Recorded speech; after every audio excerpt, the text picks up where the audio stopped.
Drhti ruka od sramote, pišem pismo izdajniku, njemu što nam obrazote i pljunu na srpsku sliku.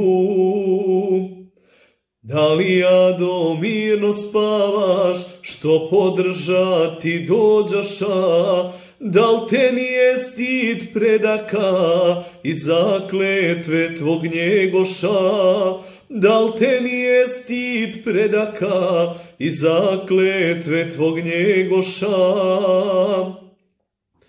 Šta uradim, učeniče, malo li je svih problema, dolovće nas sad od zvanja, da sramote grđe nema. Dolovće nas sad od zvanja, da sramote grđe nema.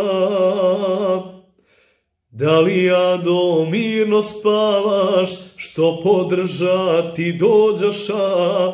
Da li te nije stid predaka i zakletve tvog Njegoša? Da li te nije stid predaka i zakletve tvog Njegoša?